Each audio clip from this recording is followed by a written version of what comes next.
So the pilgrims went on, and ignorance followed. They came to a path which seemed to go as straight as the way which they were on, and hence they did not know which of the two to take, for both seemed straight before them. Therefore, they stood still to consider. As they were thinking about the way, behold, a black man clothed with a very light robe came to them and asked them why they were standing there. They answered that they were going to the celestial city, but did not know which of these ways to take.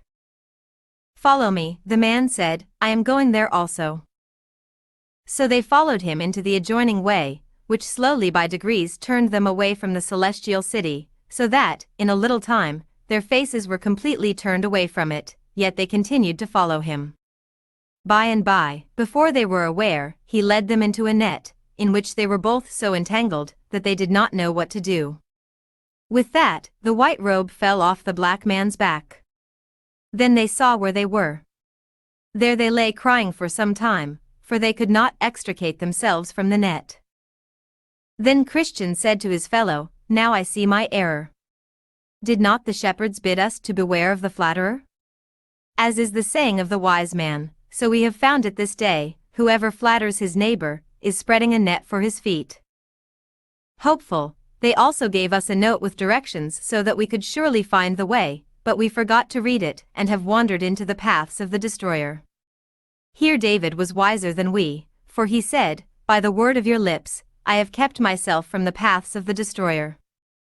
Thus they lay in the net, bewailing themselves. At last they sighted a shining one coming towards them, with a whip of small cords in his hand. When he arrived at the place where they were, he asked them where they came from and what they were doing there. They told him that they were poor pilgrims going to the celestial city, but were led out of their way by a black man who was clothed in white, who bid them to follow him, for he was going there also. Then the shining one replied, "That was the flatterer. He is a false apostle, who transforms himself into an angel of light." So he cut the net and freed the pilgrims. Then he said to them, "Follow me, so that I may place you in the right path again." So he led them back to the way which they had left to follow the flatterer. Then he asked them, "Where did you stay last night?" They answered, "With the shepherds, upon the Delectable Mountains." He then asked if the shepherds had given them a note with directions for the way. "Yes," they responded. "Did you not read your note?" he questioned. "No," they replied. "And why not?" he asked them. They answered that they had forgotten. He asked, moreover, if the shepherds told them to beware of the flatterer. "Yes," they explained, "but we did not imagine that he was this fine-spoken man."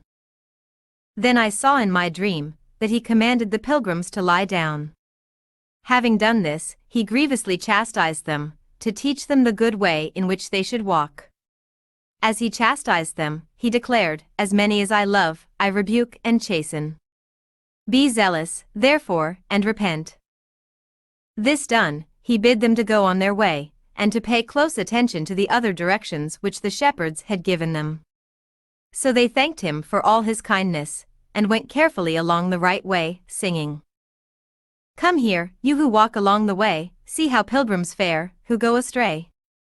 They are catched in an entangling net, 'cause they good counsel did forget. 'Tis true, they were rescued, but yet you see, they're scourged to boot, let this your caution be."